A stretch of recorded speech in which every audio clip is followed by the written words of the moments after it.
Cuida-se de uma ação penal pública, proposta pelo Procurador-Geral da República, contra Eduardo Nantes Bolsonaro, pela prática do crime de coação no curso do processo. Esse crime é previsto no artigo 344 do Código Penal. O que é que diz esse dispositivo? Usar de violência ou grave ameaça, e aqui é a grave ameaça, com o fim de favorecer interesse próprio ou alheio, contra a autoridade, parte ou qualquer outra pessoa que funciona ou é chamada a intervir em processo judicial, que é o caso. Então, esse é o dispositivo. Essa é a previsão de conduta que o Código Penal atribui como uma conduta reprovável. Usar de grave ameaça para favorecer interesse alheio contra a autoridade em processo judicial. Esse é o tipo.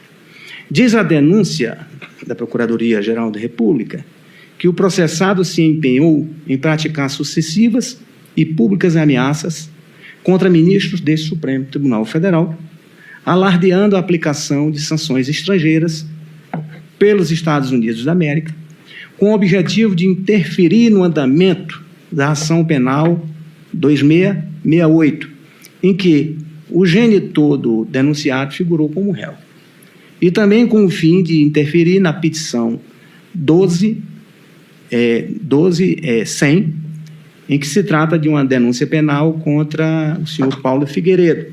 Aliás, só um corte, essa denúncia é contra o senhor Eduardo Nantes e contra o senhor Paulo Figueiredo, mas esse processo foi desmembrado e, neste momento, se está tratando apenas contra o processo em desfavor de Eduardo Nantes.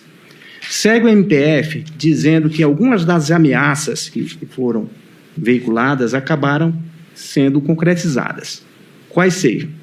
A suspensão de vistos internacionais de 8 dos 11 ministros deste Supremo Tribunal Federal, anunciada pela Secretaria de Estado americana no dia 18 de julho de 25, o que posteriormente se estendeu ao ex-presidente do Senado, Rodrigo Pacheco, e ao ex-ministro da Justiça, Ricardo Lewandowski.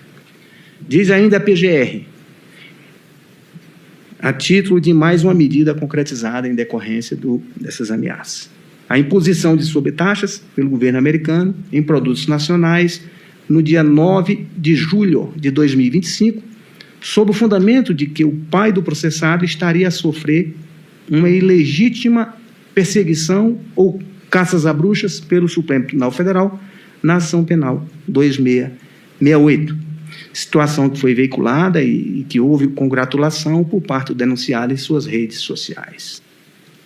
Mais uma medida que acabou sendo concretizada foi a aplicação, em 30 de julho de 2025, das sanções previstas na chamada Lei Magnitsky, ao relator da ação penal 2668, algo que o denunciado já ameaçava anteriormente e foi por ele comemorado em suas redes sociais. Então, essa foi a imputação.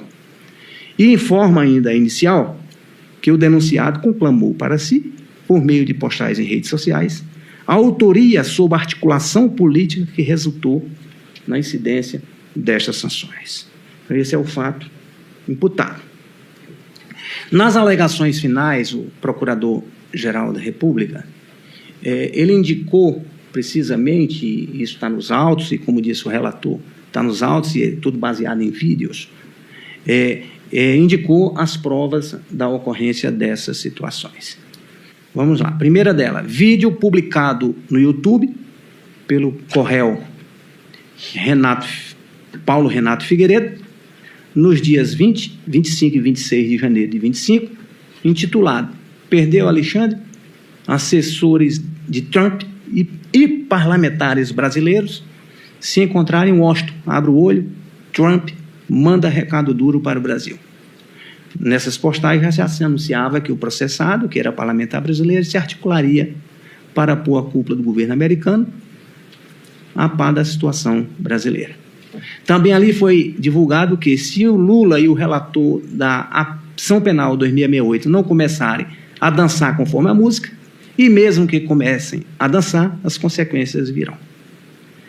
Mais à frente, há um vídeo, na verdade, há uma reportagem do canal BBC News Brasil, no dia 25 de fevereiro de 25, com o título Musk, Congresso, Justiça. Eduardo Bolsonaro lidera lobby contra o relator da Ação Penal 2668 nos Estados Unidos. E se noticia, né, nessa divulgação jornalística que o denunciado estaria a se encontrar com quase uma dezena de parlamentares, integrantes do Executivo e expoentes da direita do país, como o ideólogo Steve Bannon, em uma estratégia que prevê múltiplas frentes de ação. Na reportagem, quando questionado, o denunciado anunciou que, no caso do relator da Ação Penal 2668, acho que ele se enquadra para sofrer sanções do Escritório de Controle de Ativos Estrangeiros, como aconteceu com o pessoal do Tribunal Penal Internacional. Há também um vídeo publicado no site YouTube, de 19 de março de 2025, exatamente o mês em que foi recebida a denúncia contra o pai do processado, intitulado Expondo Alexandre de Moraes e toda a perseguição ao vivo na CNN. Nesse vídeo, Eduardo falou: enquanto o perseguidor estiver com o poder para fazer as maldades que bem entender, o Brasil não é um local seguro e certamente a minha estada aqui nos Estados Unidos vai aumentar ainda mais a pressão contra ele aí no Brasil. Mais um vídeo no YouTube de 2 de abril de 2025, intitulado Trump vai sancionar Moraes, revelações exclusivas direto da Casa Branca. Na mensagem, após prestar um relato sobre suas atividades nos Estados Unidos, onde se encontra até hoje, o processado declarou que realmente não tem outra saída senão sancionar para colocar um freio nesse tipo de gente. Essa referência é exatamente à Suprema Corte do Brasil. Um outro vídeo de 8 de julho de 2025, intitulado O apoio de Trump a Bolsonaro muda o jogo político, análise completa. Na postagem, o denunciado afirmou que, mesmo sendo adotadas medidas que pudessem prejudicar toda a população brasileira, isso seria um mal necessário para obstar a atuação dos ministros desta Suprema Corte. No mesmo vídeo, complementou: nós estamos no meio caminho entre eles, que estão tentando destruir o Bolsonaro, agora no Supremo Tribunal Federal, e vocês.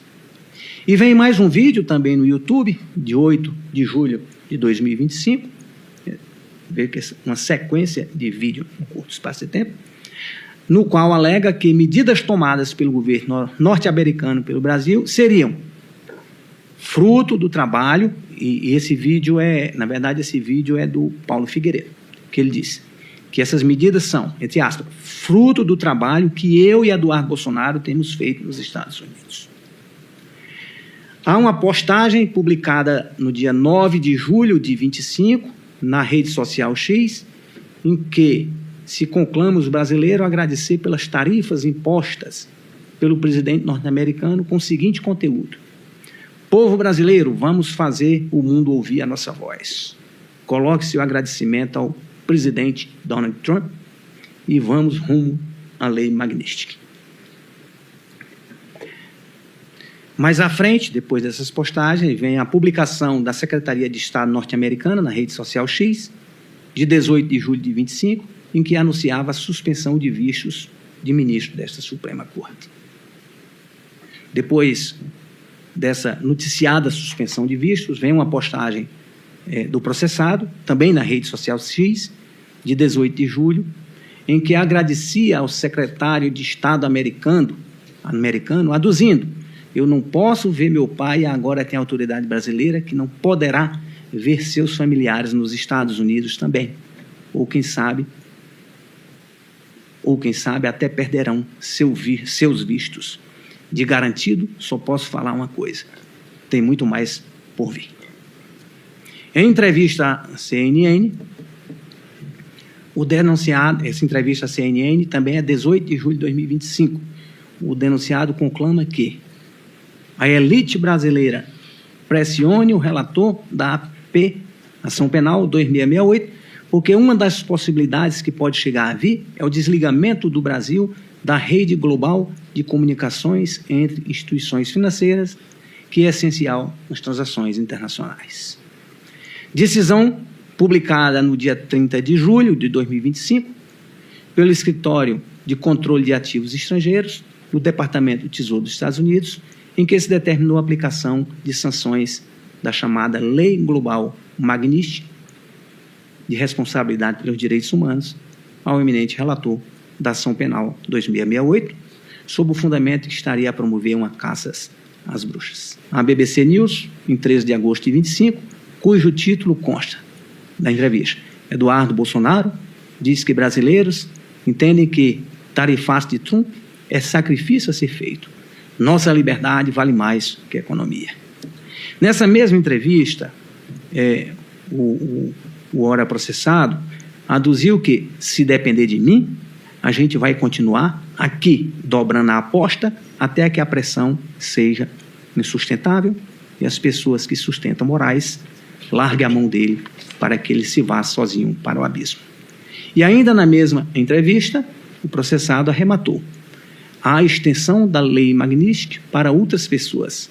Há na mesa do secretário Marco Rubio a retirada de vistos, entre outros mecanismos de pressão, para tentar fazer com que o Brasil saia dessa crise institucional que nós vivemos. Entrevista dada por Eduardo à revista Reuters e divulgada na rede social X em 14 de agosto de 25, na qual afirmou: eles, se referindo ao Supremo Tribunal Federal, perderam o poder, e é preciso que entendam isso. Não existe um cenário em que a Suprema Corte saia vitoriosa desse imbróglio. Então, essas são as provas públicas, que são provas divulgadas em redes sociais e pelo canal YouTube. Todas essas provas foram submetidas ao crivo do contraditório desse processo.